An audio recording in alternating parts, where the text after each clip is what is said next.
بت تھا۔ اب یہ دیکھیے کہ جو ود ہے اس کے بارے میں مفسرین کرام نے ایک بات اور ایک واقعہ بیان کیا ہے،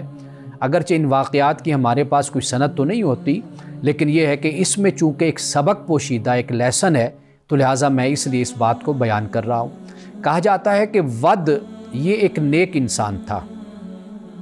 اور لوگوں میں اس کی بڑی عزت تھی، لوگ بڑا اس کا احترام کرتے تھے۔ جب اس کا انتقال ہو گیا تو اس کے جو محبین تھے، عقیدت مند تھے، اس سے جو محبت کرنے والے تھے، وہ اس کی قبر کے پاس بیٹھ کر اس کو روتے تھے یا اس کے دکھ میں آنسو بہاتے تھے۔ تو شیطان ان کے پاس آیا اور شیطان نے کہا کہ کیوں نہ میں تمہیں ایک تصویر بنا کر دے دوں، ایک مجسمہ یا ایک بت بنا کر دے دوں، تاکہ وہ تمہارے سامنے رہے اور تم اپنی عقیدت اور محبت کا اظہار کر سکو۔ اور پھر اس کے بعد ایک جگہ پر ان کا مجمع ہوتا تھا تو وہاں پر وہ بت رکھ دیا جاتا تھا۔ لیکن آہستہ آہستہ شیطان نے پھر ہر کسی کے دل میں یہ ڈالا کہ تم جو یہاں پر اکٹھے ہوتے ہو اور آتے ہو اور پھر بیٹھ کر روتے ہو یا اپنی عقیدت اور محبت کا اظہار کرتے ہو، تم اپنا اپنا کیوں نہیں بنا لیتے؟ پھر اس نے ہر گروہ کو، ہر جماعت کو یا ہر شخص کو اس نے اس کے گھر کے لیے علیحدہ علیحدہ بت بنا کر دیا۔ یعنی گویا کہ جو یہ برائی اور بدعت ہوتی ہے اسی طریقے سے آگے بڑھتی ہے۔ یعنی پہلے چند لوگ ہوتے ہیں، وہ ایک رسم کا آغاز کرتے ہیں، ایک بدعت کا آغاز کرتے ہیں، پھر اس کے بعد آہستہ آہستہ لوگ اس میں ملوث ہوتے چلے جاتے ہیں اور پھر اس کے عادی ہوتے چلے جاتے ہیں۔ اور پھر کیا ہوا؟ پھر یہ ہوا کہ وہ بت جو تھا وہ پھر لوگوں نے، آنے والی نسلوں نے پھر اس کی پرستش کرنا شروع کر دی، پھر اس کو پوجنا شروع کر دیا۔ صحیح بخاری اور صحیح مسلم کی ایک حدیث ہمیں ملتی ہے کہ جس میں رسول اللہ صلی اللہ علیہ وسلم نے یہ بیان فرمایا، یعنی حضرت عائشہ روایت کرتی ہیں کہ ام سلمہ اور حضرت ام حبیبہ یعنی جو حبشہ گئے تھے تو وہاں پر انہوں نے دیکھا تھا کہ ایک مقام ہے، ایک عبادت خانہ ہے کہ جہاں پر بہت خوبصورت تصاویر وہاں پر رکھی ہوئی ہیں اور وہاں پر لوگ جاتے ہیں اور دیکھتے ہیں۔ تو رسول اللہ صلی اللہ علیہ وسلم کو جب یہ معلوم ہوا تو آپ نے فرمایا کہ جب کوئی نیک انسان ان کا مر جاتا تھا تو اس کے قبر کو سجدہ گاہ بنا لیتے تھے اور اس میں پھر اس کی تصویریں رکھ دیتے تھے۔ تو رسول اللہ نے ان لوگوں کے بارے میں فرمایا کہ یہ اللہ کی بدترین مخلوق ہے۔ یعنی اس طریقے سے شرک کا آغاز ہوا۔ حضرت نوح علیہ السلام کی قوم نے یہ 5 بت اپنے بنائے اور پھر اس کے اثرات کبھی ختم نہ ہوئے، یعنی یہاں تک کہ مکہ میں بھی یہی 5 بت پھر ہمیں نظر آتے ہیں۔ اب اس کے بعد آپ یہ دیکھیے کہ جو طوفان نوح ہے، طوفان نوح جیسے میں نے آپ کو بتایا کہ دریائے دجلہ و فرات کے دوآبے پہ، یعنی ان کے درمیان جو ایک بستی تھی، علاقہ تھا، وہاں پر حضرت نوح علیہ السلام موجود تھے۔ اب رسول اللہ صلی اللہ علیہ وسلم کی احادیث بھی اس حوالے سے ہماری رہنمائی کرتی ہیں اور ہمارے مفسرین کرام نے بھی اس پر بڑی گفتگو کی ہے کہ یہ علاقہ کون سا تھا۔ لیکن بہرحال قرآن مجید جب ہم پڑھتے ہیں تو ہمیں معلوم یہ ہوتا ہے کہ حضرت نوح علیہ السلام نے اپنی قوم کو تعلیم دی، تبلیغ کی، دعوت کی۔ قرآن پاک نے اس کا عرصہ 950 سال بیان کیا ہے کہ 950 سال حضرت نوح علیہ السلام ان میں رہے، ان کو تبلیغ کی، دعوت دی اور اللہ کے دین کی طرف بلایا۔ لیکن جب ان کی سرکشی حد سے بڑھ گئی تو اللہ سبحانہ و تعالیٰ نے پھر نوح علیہ السلام سے کہا کہ آپ کشتی بنائیے۔ حضرت نوح علیہ السلام نے کشتی بنائی۔ ہمارے سیرت نگاروں نے اس کی تفصیل بیان کی ہے اور مختلف کتابوں میں ہمیں ملتی ہے، لیکن قرآن نے اس کو بیان نہیں کیا کہ وہ کشتی کتنی لمبی تھی، کتنی چوڑی تھی اور کتنی گہری تھی۔ اب جب وہ کشتی تیار ہو گئی تو قرآن پاک اس چیز کو بیان کرتا ہے کہ حتیٰ اذا جاء امرنا وفارت النور قل نحمل فیہا من کل زوجین اثنین واہلک الا من سبق علیہ القول ومن آمن وما آمن معہ الا قلیل، کہ پھر اللہ تعالیٰ کا حکم آ گیا۔ یعنی جب کشتی تیار ہو گئی اور زمین نے، تنور سے مراد زمین ہے، یعنی روئے زمین سے پھر جب بارش ہوئی، قرآن پاک نے اس کو بھی بیان کیا کہ اتنی بارش ہوئی کہ زمین پھر پانی سے بھر گئی، یعنی زمین پانی ابلنے لگی، جوش مارنے لگا پانی۔ تو پھر اس کے بعد اللہ پاک نے فرمایا کہ یہ جو کشتی ہے اس میں ہر نر اور مادہ کا ایک جوڑا جو ہے وہ تم اس میں بٹھا لو، اور اپنی جو آہل ہے، اب اس آہل میں مراد وہ لوگ بھی ہیں کہ جو آپ کے ماننے والے ہیں، آپ کے متابعین ہیں، آپ کے پیروکار ہیں وہ لوگ، لیکن وہ لوگ نہیں کہ جن پر اللہ نے کہا کہ میری بات ثابت ہو گئی، یعنی جو گمراہ ہیں، جو کافر ہیں، جیسے حضرت نوح علیہ السلام کی بیوی، آپ کا بیٹا بھی۔ اور فرمایا کہ بہت کم لوگ تھے کہ جو ایمان لائے تھے اور جو پھر اس کشتی میں سوار ہوئے تھے، اور اس کے بارے میں یہ بیان کیا جاتا ہے کہ 40 مرد تھے، 40 عورتیں تھیں، یا 9 لوگوں کا ہنسا بھی بیان کیا جاتا ہے، بعد نے اس سے زیادہ بھی بیان کیا ہے کہ 80 لوگ تھے۔ بہرحال یہ بھی روایات ہیں، لیکن قرآن پاک نے پھر یہ بیان کیا کہ وقیل یا ارض ابلعی ماءکی ویا سماء اقلعی وغید الماء وقود الامر واستوت علی الجودی وقیل بعدا للقوم الظالمین۔ قرآن مجید پھر یہ کہتا ہے کہ پھر اللہ پاک نے زمین سے کہا کہ بس اپنے پانی کو اب تو پی جا، اور آسمان سے کہا کہ بس اب پانی برسانا روک دے، اور پھر اس کے بعد اللہ کا فیصلہ ہو گیا، اور یہ جو کشتی تھی یہ جودی پہاڑ کے پاس جا کر رک گئی۔ اب یہ جو جودی جو مقام ہے، یہ جو عراق کا اس وقت موصل شہر ہے، اور یہ موصل شہر کہ جو ایک مقام ہے کہ جسے نینوا کہا جاتا ہے، یہ صوبہ ہے عراق کا، یہ اس کا دارالحکومت اس وقت ہے، یعنی جسے موصل کہا جاتا ہے۔ تو یہ پہاڑی وہاں پر موجود ہے، اور یہ ایک بستی ہے، یعنی بستی کا نام بھی یہی تھا، اور پھر وہاں پر جو پہاڑی تھی، پہاڑی سلسلہ تھا، تو اس کو بھی اسی نام سے ہی منسوب کیا گیا۔ تو یہاں پر حضرت نوح علیہ السلام کی پھر آ کر کشتی رک گئی، اور جو لوگ بچ گئے تھے اور باقی جتنے بھی نافرمان تھے، منکر تھے، وہ تباہ و برباد ہو گئے، ہلاک ہو گئے۔ پھر نئی زندگی کا آغاز، یعنی انسانیت کا پھر یہاں سے آغاز ہوتا ہے۔ ناظرین کرام، یہاں وقت ہوا چاہتا ہے ایک بریک کا، ہمارے ساتھ رہیے گا۔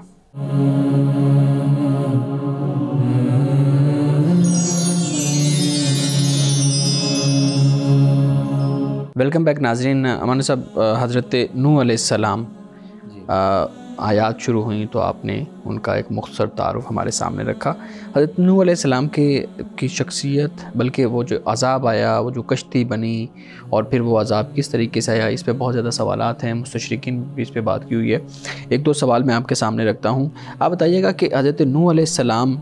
کا جو طوفان تھا وہ پوری دنیا پہ آیا تھا؟ یہ بڑی ایک کنٹروورسی ہے کہ وہ صرف اس خطے پہ آیا تھا یا پوری دنیا پہ آیا تھا، اور اگر وہ اس خطے پہ آیا تھا تو پھر پوری دنیا کے لوگ کیسے ہلاک ہو گئے، اور اگر وہ پوری دنیا پہ آیا تھا تو اس کا مطلب ہے ایک نیا جنم ہوا تھا، تو پھر پہلے کی زندگی کو ہم کیسے سمجھیں؟ سب سے پہلے تو یہ سمجھ لیجئے نا کہ ایک ہوتا ہے ابتلا اور ایک ہے عذاب۔ ٹھیک ہے۔ عذاب یعنی جب اتمام حجت ہوتی ہے، یعنی اللہ کا رسول جب زمین پر مبعوث ہوتا ہے، اور اس میں جو لوگ منکرین ہوتے ہیں، کفار ہوتے ہیں، جو سرکشی کا مظاہرہ کرتے ہیں، جب ان کی مہلت اور ان کی مدت ختم ہوتی ہے تو اللہ سبحانہ و تعالیٰ کی طرف سے حکم ہوتا ہے کہ اے رسول، آپ اپنے متابعین کو، پیروکاروں کو،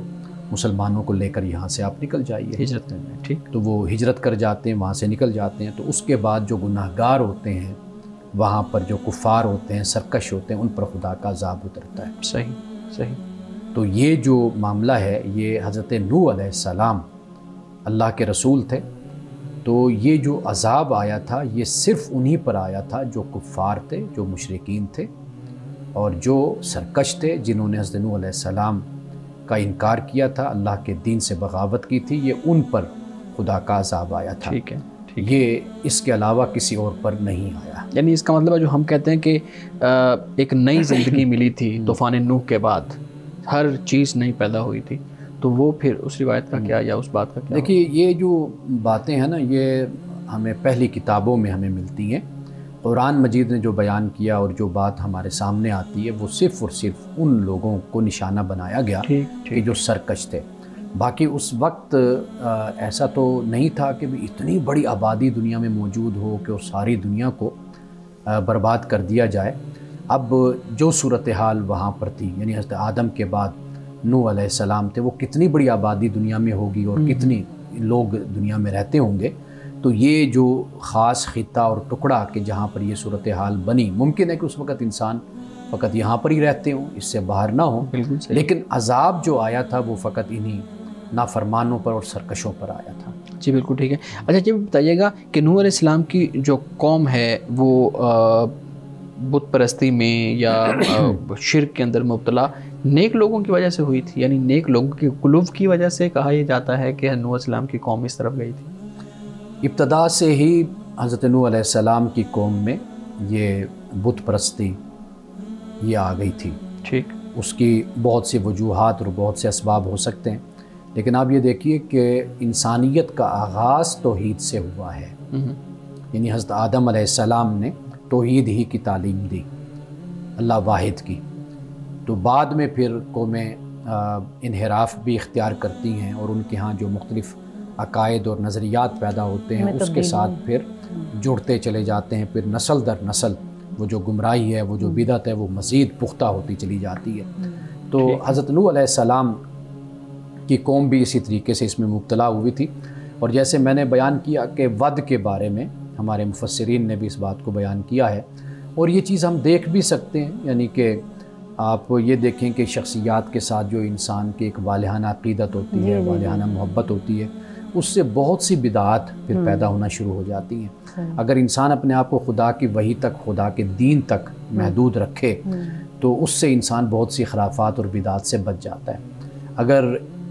ان کی عقیدت اور محبت جو ہے خدا اور اس کے رسول کی تعلیم پر غالب آ جائے نا، تو پھر اس سے بڑے مسائل آپ دیکھیے خود پیغمبروں کے ساتھ بھی حضرت مسیح علیہ السلام کے بارے میں قرآن پاک نے اسی بات کو بیان کیا ہے کہ بھی ان کو اللہ کا بیٹا بنا لیا۔ اللہ نے کہا، فرمایا لا تغلوا فی دینکم ولا تقولوا علی اللہ الا الحق، خدا پر وہ بات کرو جو حق ہے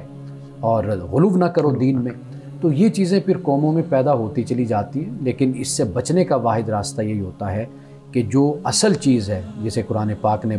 بیان کیا کہ بھئی وہ جو کڑا ہے نا اس کو تم مضبوطی سے تھامے رکھو، یہ کڑا وہ ہے جو ٹوٹنے والا نہیں ہے، وہ ہے اللہ کا کلام قرآن ہے۔ وہ اس حوالے سے ابھی آپ نے ود کا ذکر کیا کہ ایسا شخص تھا کہ جس کی پرسنالٹی سے وہاں کے لوگ بڑے متاثر تھے، اخلاق کی نیک پارسا، بالکل۔ تو مطلب یہ ہے کہ اس سے وہ متاثر ہوئے اور بت بھی بن گیا، تو حضرت نوح علیہ السلام کی شخصیت بھی تو کوئی مطلب ہے کہ کمالات سے خالی نہیں تھی، ان کی پرسنالٹی سے کیوں نہیں متاثر ہوئے اور پھر بھی وہ بت پرستی پہ ہی قائم رہے؟ بڑا اہم سوال ہے یہ آپ کا۔ حضرت نوح علیہ السلام کی جو شخصیت تھی اور جو آپ کی تعلیمات تھی نا، وہ اس لیے ان پر اثر انداز نہیں ہو رہی تھی کہ ان کے لیے یہ جو بت تھے یہ ان کے سامنے ان کا وجود تھا، اور پھر ان بتوں کے ساتھ بہت سے لوگ تھے کہ جو ان کو تعلیم دیتے تھے، تقریر کرتے تھے، خطاب کرتے تھے، وہ ان کے پجاری تھے، ان کی پرستش کرنے والے تھے، وہ ان کے پیشوا تھے، وہ ان کے ساتھ جڑے ہوئے تھے۔ پھر یہ ہے کہ جیسے ایک چیز پیدا ہوتی ہے اس کے ساتھ بہت سے معاشی مفادات بھی ہوتے ہیں، سیاسی مفادات بھی ہوتے ہیں، وہ اس بنیاد پر پھر لوگوں کی جو توجہ ہے وہ اصل تعلیم اور حکم کی طرف نہیں ہوتی، یعنی وہ پھر ان چیزوں سے جڑنا شروع ہو جاتے ہیں کہ جن چیزوں میں انسان کا مالی فائدہ ہوتا ہے، اپنی تسکین پاتا ہے نفسیاتی حوالے سے، یا اس کو اپنے مالی مفادات اور دنیاوی طور پر جو وہ دیکھتا ہے۔ اس لیے کہ آپ دیکھیے نا کہ ایک طرف وہ لوگ ہوتے ہیں جو پیشوا کہلاتے ہیں، مذہبی پیشوا ہوں، وہ روحانی پیشوا ہوں، دوسری طرف وہ لوگ ہوتے ہیں جو ان کو خدا کے دین کی طرف دعوت دیتے ہیں، ان کو بلاتے ہیں۔ اب وہ جو مذہبی پیشوا ہوتے ہیں یا وہ جو طبقہ ہوتا ہے وہ ان کو اسی روایت میں کہ بھئی آپ کے بڑے، آپ کے آبا و اجداد وہ اسی کے ساتھ جڑے ہوئے تھے، یہی حق ہے، یہی سچ ہے، اور پھر اس میں رسوم اور بدعات اور پھر اس میں بہت کچھ روایات شامل ہو جاتی ہیں، تو پھر لوگ اصل میں اس میں تقدس اور جو احترام ہوتا ہے وہ اس کو ڈھونڈ رہے ہوتے ہیں، وہ اس میں ان کو نظر آتا ہے۔ جب ایک اللہ کا پیغمبر آتا ہے وہ تو کہتا ہے بھئی یہ سب کچھ ناجائز ہے، حرام ہے، یہ بت پرستی ہے، یہ کفر ہے، تو وہ گویا کہ لوگوں کے جو عقائد ہوتے ہیں مروج، وہ ان کو چوٹ لگتی ہے اور اس پر حملہ ہوتا ہے، تو لہٰذا وہ پھر اس پر رد عمل میں پھر وہ اس پیغام کی طرف نہیں آتے۔ صحیح۔ ناظرین کرام، یہاں وقت ہوا جاتا ہے ایک بریک کا، ہمارے ساتھ رہیے گا۔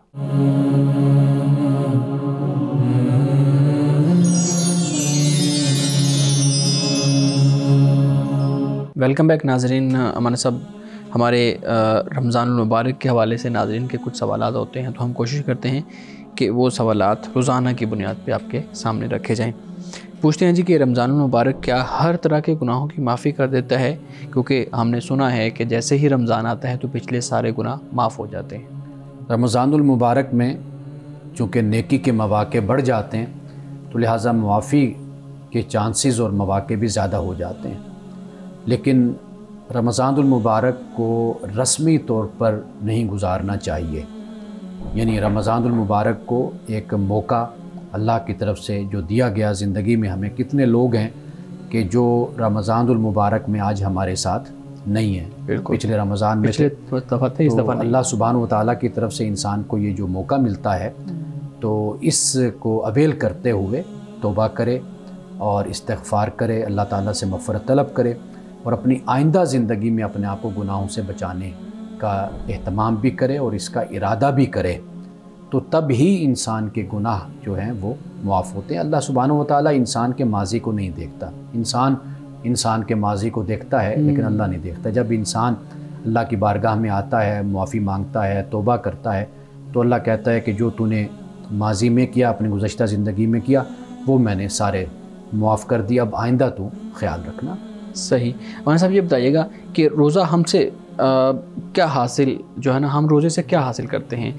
ایک یہ ہے کہ نفس کشی ہے اور ایک ہے ضبط نفس۔ اب یہ دو الگ الگ چیزیں ہیں، آپ بتائیے گا۔ ہمارے ہاں اس بارے میں بڑی ایک عجیب طرح کی تصورات پائے جاتے ہیں، آپ بتائیے گا اس پہ کی۔ دیکھیے، نفس کشی کا مطلب ہوتا ہے نفس کو مارنا، تو نفس کبھی نہیں مرتا۔ جب تک انسان زندہ ہے تو اس کا نفس بھی زندہ ہے، ٹھیک ہے نا، وہ کبھی نہیں۔ اصل جو تعلیم ہے وہ ہے ضبط نفس کی، اپنے نفس کو کنٹرول کرنے کی، یہ تعلیم ہمیں اسلام دیتا ہے۔ ٹھیک، صحیح۔ روزے کے حوالے سے یعنی اپنے نفس کو ہم کنٹرول کر لیں۔ یعنی اگر نفس کو مارنا جو ہے، پھر انسان کا کیا امتحان ہوا، کیا آزمائش ہوئی؟ وہ تو چیز ہی ختم ہو گئی۔ وہ ویسے ختم ہوتی نہیں ہے، لیکن جو لوگ اس انتہا پر گئے ہیں پھر ان کی زندگی میں گناہ کے حوالے سے بھی پھر آپ کو ایک انتہا نظر آتی ہے۔ واضح بات ہے کہ انسان ہے، انسان سے گناہ بھی ہوتا ہے، انسان سے غلطیاں بھی ہوتی ہیں، انسان فرشتہ نہیں بن جاتا۔ تو پھر جب اس حد تک ہم غلو کا راستہ اختیار کرتے ہیں نا، تو پھر وہی صورتحال بن جاتی ہے کہ جو پھر چرچ کی تاریخ اگر آپ پڑھ کر دیکھ لیجئے، جہاں ہمیں یہ معلوم ہوتا ہے کہ انہوں نے ایک جائز کام کو بھی ناجائز قرار دے دیا، ننس کے لیے اور اپنے پریسٹ کے لیے، ٹھیک ہے نا۔ تو وہ جب آپ ایک جائز اور فطری بات کو بھی اگر آپ غیر فطری انداز میں لیتے ہیں نا، تو پھر اس کے بہت ہی عجیب قسم کے سائیڈ ایفیکٹس سامنے آتے ہیں۔ تو لہٰذا جو اسلام کی تعلیم ہے وہ ہے ضبط نفس کی، کہ آپ اپنے نفس کو کنٹرول کریں۔ آپ کو نفس راغب کرتا ہے، لاتا ہے برائی کی طرف، آپ اس سے اپنے آپ کو روکتے اور بچاتے ہیں۔ روزہ اس میں آپ کی بڑی مدد کرتا ہے۔ صحیح۔ ایک شاید اس بارے میں سوال ہے کہ جو لوگ دنیا میں رہتے ہوئے کئی مطلب فنکشنز میں اور پروگرامز میں جانا بند کر دیتے ہیں، اسی ڈر اور خوف سے کہ ہم سے کوئی چغلی نہ ہو جائے، غیبت نہ ہو جائے، یا ہم کوئی ایسا کام نہ کریں، اور دنیا سے ترک تعلق کسی حد تک کم مطلب کر لیتے ہیں، ترک تعلق کر لیتے ہیں، تو اب وہ تو پھر آزمائش کے کٹہرے میں کھڑے ہونے سے اپنے آپ کو بچا رہے ہوتے ہیں، جبکہ اللہ تعالیٰ تو ایسا نہیں چاہتا ہے۔ اس نے تو ہمیں یہ سارے معاملات اسی لیے نمٹنے کے لیے دیے نا، کہ ان میں ہم کیسے اپنا رول جو ہے کردار ادا کرتے ہیں۔ دیکھیے، بالکل کٹ کر رہنا یہ اسلام کی کوئی تعلیم نہیں ہے، لیکن آپ اگر اپنے آپ کو اس حوالے سے سوچتے ہیں کہ بھئی میں اگر جاتا ہوں تو میرے گناہ میں ملوث ہونے کا خطرہ ہے، ڈر ہے، یا ایسی مجلس ہے، ایسی محفل ہے کہ میں خود بھی اس کا حصہ بن جاؤں گا اور وہاں پر لغو اور فضول قسم کی گفتگو اور باتیں ہوتی ہیں، تو پھر تو اپنے آپ کو بچانے کی کوشش کرنی چاہیے، اور اس بات سے نہیں انسان کو کترانا چاہیے کہ مثال کے طور پر آپ پر لازم ہے کہ آپ نے جاب کرنی ہے، آپ پر لازم ہے کہ آپ نے کمانا ہے، آپ نے محنت کرنی ہے، تو پھر آپ اپنے آپ کو بچا کر بیٹھ جائیں، تو یہ تو مناسب رویہ نہیں ہے، یہ تو بلکہ گناہ ہو جاتا ہے۔ لیکن یہ ہے کہ ویسے اگر آپ دیکھیں کہ کوئی ضروری اور لازم نہیں ہے کہ آپ کا جانا اور وہاں جا کر شریک ہونا، تو پھر آپ اپنے آپ کو بچاتے ہیں تو وہ ٹھیک ہے، آپ اپنے آپ کو بچائیں، ٹھیک ہے، اور گناہ میں ملوث ہونے سے جتنا بھی ممکن ہو سکے تو انسان کو بچنا چاہیے۔ صحیح۔ اور صاحب یہ بتائیے گا کہ ہمارے ہاں افطار جو ڈنر ہے اس کا افطار پارٹی کا بہت زیادہ انتظام کیا جاتا ہے، تو ایسا اگر کوئی غیر مسلم دوست جو آپ کو افطاری پہ انوائٹ کرتا ہے تو اس کے ہاں جانا، اس کے ہاں کھانا کھانا، روزہ افطار کرنا، اس کے بارے میں آپ کی کیا رائے ہے؟ غیر مسلم ہو یا مسلمان ہو، کوئی بھی ہو، اصل جو ہے وہ کھانا کیا ہے اس پہ ڈیپینڈ کرتا ہے نا۔ یعنی وہ آپ کے لیے سبزی بنا رہا ہے، آپ کے لیے بکرے کا گوشت ہے، آپ کے لیے یا کچھ اور چیز یعنی طیب اور حلال چیز جو ہے وہ حلال اور طیب ہے، تو آپ تو اس کے پابند ہیں، آپ اس کے پابند نہیں ہیں کہ وہ مسلمان ہے یا غیر مسلم ہے۔ اگر آپ کو غیر مسلم بلاتا ہے، اور یہ ایک اچھا میسیج ہے کہ جو اگر آپ اس کے پاس جاتے ہیں تو آپ کا آپس میں اختلاط، آپ کا ملنا، یہ بہت سی غلط فہمیوں کو بھی دور کرتا ہے۔ آپ کے دل میں ان کے لیے کوئی غلط فہمیاں ہوں گی وہ بھی ختم ہوں گی، اور ان کے دل میں اگر کوئی آپ کے لیے اس طرح کی باتیں ہوں گی تو وہ بھی ختم ہوں گی۔ صحیح جی میڈم پلیز۔ جی ملازمین کے حوالے سے ہے، میری اپنی ملازمہ مجھ سے سوال کر رہی تھی کہ باجی میں جگہ جگہ کام کرتی ہوں، گھروں میں ایک سے زیادہ جگہوں پہ جاتی ہوں، تو میں اس حالت میں روزہ جو ہے وہ برقرار رکھنا میرے لیے مشکل ہوتا ہے، تو ایسے لوگوں کے لیے آپ کیا مشورہ دیتے ہیں؟ اس کے لیے یہی ہے کہ جب انسان کی جو تکلیف ہے اگر اس کی وسعت اور اس کی ہمت سے بڑھ جاتی ہے تو واضح بات ہے کہ اس کو پھر وہاں پر اس کا اختیار حاصل ہے، رخصت حاصل ہے اس کو کہ وہ بعد میں اپنے روزوں کی گنتی کو پورا کر لے۔ صحیح، لیکن رمضان خواتین کے جو کام کرنے والی ہیں، اب ان کے لیے بڑا مسئلہ ہوتا ہے کہ ان کا گھر انہی پر ہی منحصر ہوتا ہے، گھر کے معاشی معاملات جو ہیں وہ اپنے گھر کی کفیل ہوتی ہیں، اپنے گھر کو چلاتی ہیں، تو ان کے لیے پھر یہی حکم ہے کہ بھئی اگر واقعی وہ روزہ نہیں رکھ سکتی، ان کے لیے رکھنا مشکل ہے، تو وہ پھر بعد میں جب اچھا موسم آتا ہے جیسے دسمبر کا، جنوری کا، تو اس موسم میں پھر اپنے روزوں کی تعداد کو پورا کریں۔ لیکن مطلب یہ کہ یہ ایسی رخصت نہیں ہے کہ وہ کوئی فدیہ وغیرہ دیں، اور ایسا مسئلہ نہیں ہے۔ اب تو رمضان بھی کافی بہتر اس میں موسم ہے نا، آج کل تو بہت اچھے جی حالات ہیں، اور آگے آنے والے سالوں میں میرے خیال میں مزید بہتری آ جائے گی۔ اچھا، اس حوالے سے ایک اور چیز بھی بڑی پریکٹس دیکھنے میں آئی ہے کہ مسلمان رمضان میں بہت زیادہ راشن وغیرہ بانٹتے ہیں، تو ملازمین کی، کیونکہ وہ ڈیزرو بھی کر رہے ہوتے ہیں، جو مطلب متوسط سے بھی نیچے درجے سے تعلق رکھتے ہیں، تو راشن لینے کے لیے تو یہ لائن میں لگ جاتے ہیں، لیکن راشن دینے والا یہ سوچتا ہے کہ بھی افطار کروائیں جیسے کہ اس کو ہمیں اجر و ثواب ملے، اور وہ روزے بھی نہیں رکھ رہے ہوتے ہیں، تو دینے والے کو صرف دینا ہے، اور وہ چاہے اس سے روزہ رکھیں نہ رکھیں، اس راشن کو کس طرح استعمال کرتے ہیں۔ اچھا، ایک بات جو بڑی اہم ہے وہ آپ سمجھ لیجئے کہ یہ جو ہمارے ہاں خیرات ہے نا، اس کی جو کثرت ہے اسے آپ سخاوت نہ سمجھیں، یعنی یہ جو خیرات کی کثرت ہے یہ سخاوت کی علامت نہیں ہے۔ اچھا، یہ آپ کے ہاں معاشی ناہمواری جو ہے یہ اصل میں اس کی علامت ہے۔ صحیح،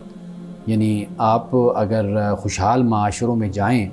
کہ جہاں پہ سب کو اچھی تنخواہ ملتی ہے، اچھا معاوضہ ملتا ہے، وہ اچھی زندگی گزارتے ہیں، آپ وہاں پر نہیں دیکھیں گے کہ آپ کو وہاں پر کوئی سڑکوں پر فقیر اور گداگر آپ کو نظر آئیں اور ان میں امیر لوگ جو ان سے ہیں وہ پیسے تقسیم کر رہے ہوں یا آٹا تقسیم کر رہے ہوں۔ تو یہ سخاوت نہیں، یہ تو علامت ہے معاشی ناہمواری کی، اور دن بدن ہمارے معاشرے میں یہ ناہمواری بڑھتی چلی جا رہی ہے۔ اس کو ریاستی سطح پر بھی اس کو روکنے کی کوشش کرنی چاہیے، یعنی ناہمواری کو، اور انفرادی طور پر بھی ہماری کوشش اس ناہمواری کو دور کرنے کی ہونی چاہیے۔ یعنی اس کا طریقہ پھر یہ ہوتا ہے کہ آپ لوگوں کو لائنوں میں لگا کر اپنی کوٹھی کے باہر، اپنے گھر کے باہر جو یہ کچھ نظر آتا ہے ہمیں تقسیم کرتے ہیں، اس کی جگہ بہتر طریقہ یہ ہوتا ہے کہ چند خاندانوں کو آپ روزگار دلوا دیتے ہیں، ان کو کاروبار کروا دیتے ہیں، اور بہت سی NGOs، بہت سے ادارے اس طرح کا کام کر رہے ہیں، نیکی کا کام، اور لوگوں کو ان کے پاؤں پہ کھڑا کر رہے ہیں، سکل سکھا رہے ہیں، سکل ہے، یا اس کے علاوہ یعنی کوئی چھوٹا سا کاروبار، کوئی کھوکھا یا ایسے جیسے ایک پوائنٹ سا ہوتا ہے وہ بنوا کر دے دیتے ہیں، اس میں یعنی آپ ہزاروں نہیں تو یہ کہہ سکتے ہیں کہ 1,00,000 2,00,000 میں بھی کوئی نہ کوئی کام شروع ہو جاتا ہے۔ تو اس پر توجہ دینے کی معاشرے کو ضرورت ہے۔ یہ جو ہمارے ہاں نو دولتیوں نے یہ طریقہ اختیار کیا ہوا ہے نا بدقسمتی سے ہمارے ہاں، اس کے بجائے طریقہ کار یہ ہونا چاہیے کہ آپ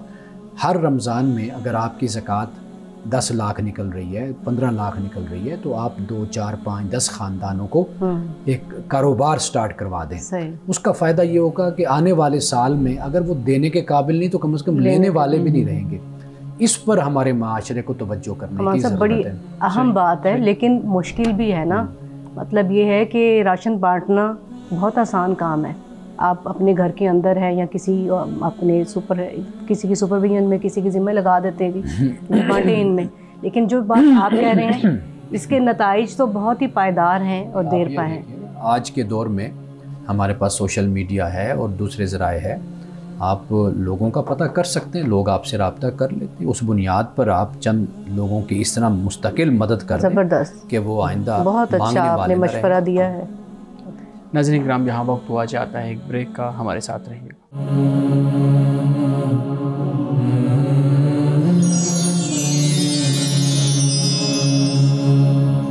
پروگرام میں ایک دفعہ پھر خوش آمدید۔ جی میڈم، آپ سوال کرے تھے۔ جی امان صاحب، کن لوگوں کو رخصت حاصل ہے کہ وہ رمضان کے روزے اگر نہیں رکھتے ہیں تو قضا کر لیں یا فدیہ دے دیں؟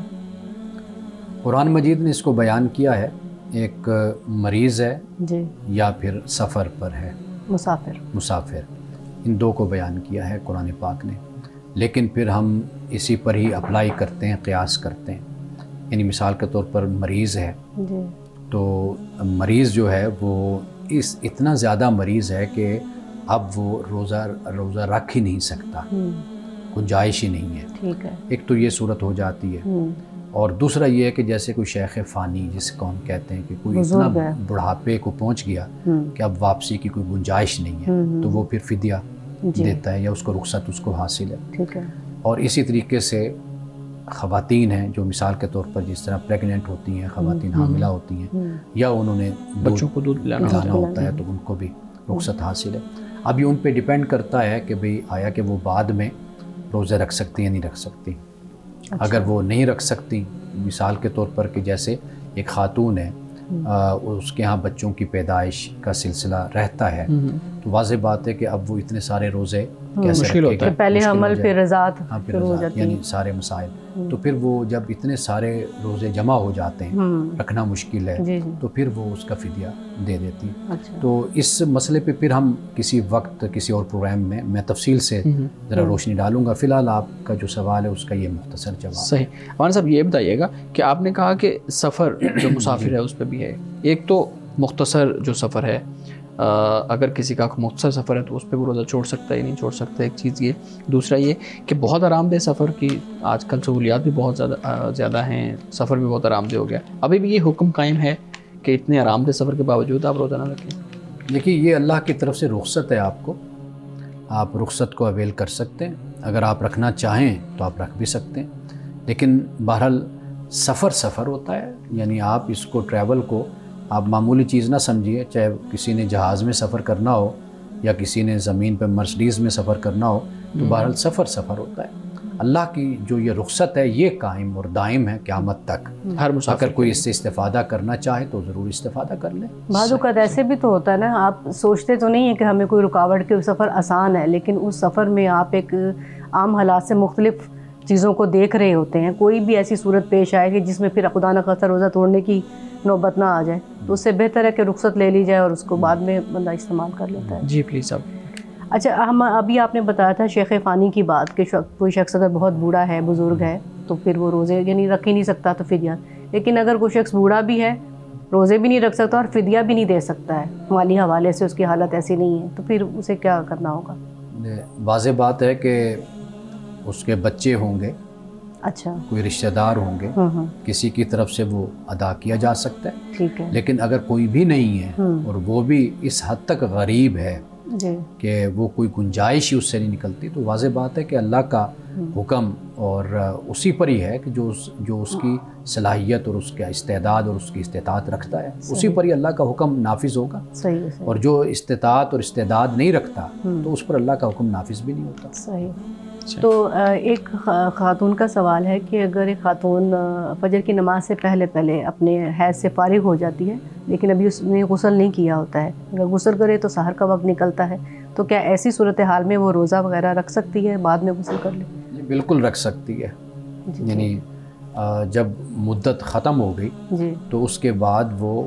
روزہ رکھ لے، پھر بعد میں بے شک وہ غسل طہارت کر سکتی ہے۔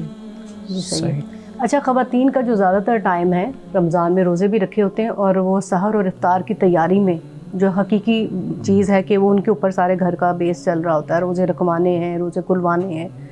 تو اب وہ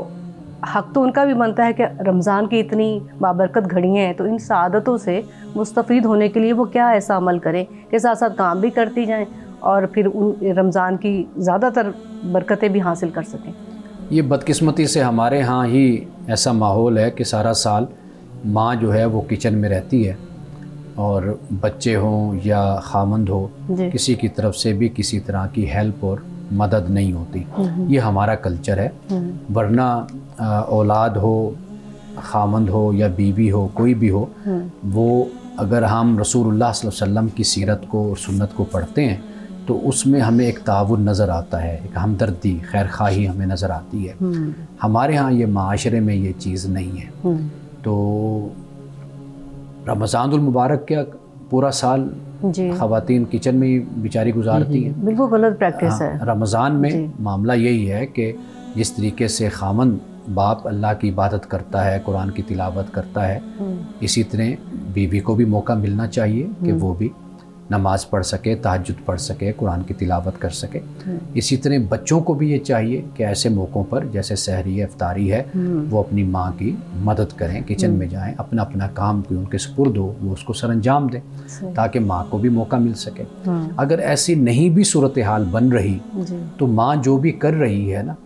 وہ اس کی بہت بڑی خدمت ہے اور اس کا بہت بڑا ثواب ہے جو وہ خدا کی طرف سے اس کا اجر پائے گی۔ یعنی اس کی یہ پریپریشن فار دا افطاری اینڈ فار دا سحری یہ بہت بڑی نیکی اس کے لیے بن جائے گی۔ لیکن اس سے پہلے اولاد کی تربیت یہ ضرور ہونی چاہیے کہ وہ برابری کے ساتھ گھر کے کاموں کو لے کر چلیں۔ یعنی اگر بچے قرآن کی تلاوت کرتے ہیں، نماز پڑھتے ہیں، خامند پڑھتے ہیں، تہجد پڑھتے ہیں، قرآن کی تلاوت کرتے ہیں، اسی طرح بیوی کو بھی موقع ملنا چاہیے کہ وہ بھی تہجد کی نماز پڑھے، وہ بھی قرآن کی تلاوت کرے، وہ جو پڑھنا چاہتی ہے، عبادت کرنا چاہتی ہے وہ کرے۔ کون سا آج کی حدیث مبارکہ بیان کیجیے گا؟ آج کی حدیث حضرت سہل بن سعد سعدی سے روایت ہے، کہتے ہیں کہ رسول اللہ صلی اللہ علیہ وسلم نے فرمایا جنت کے دروازوں میں سے ایک خاص دروازہ ہے جس کو باب الریان کہا جاتا ہے۔ اس دروازے سے قیامت کے دن صرف روزہ داروں کا داخلہ ہوگا، ان کے سوا کوئی اس دروازے سے داخل نہیں ہو سکے گا۔ اس دن پکارا جائے گا کہ کہاں ہیں وہ بندے جو اللہ کے لیے روزہ رکھا کرتے تھے اور بھوک پیاس کی تکلیف اٹھایا کرتے تھے؟ وہ اس پکار پر چل پڑیں گے، اس کے سوا کسی اور کا اس دروازے سے داخلہ نہیں ہو سکے گا۔ جب وہ روزہ دار اس دروازے سے جنت میں پہنچ جائیں گے تو یہ دروازہ بند کر دیا جائے گا، پھر کسی کا اس سے داخلہ نہیں ہو سکے گا۔ یعنی روزہ دار کے لیے جنت کا ایک دروازہ ریان ہوگا جہاں سے صرف روزہ دار گزریں گے، اور جب سارے روزہ دار جنت میں چلے جائیں گے تو اس کے بعد جنت کا دروازہ یہ بند کر دیا جائے گا، یہاں سے کوئی اور نہیں گزر سکے گا۔ ناظرین کرام، اس دعا کے ساتھ اپنے پروگرام کا اختتام کریں گے۔ اللہ رب العزت حسن کلام اور تاثیر کلام عطا فرمائے، ہماری زبان کے گروں کو کھول دے اور سننے والوں تک خیر کا پیغام پہنچے۔ اجازت دیجیے، خدا حافظ۔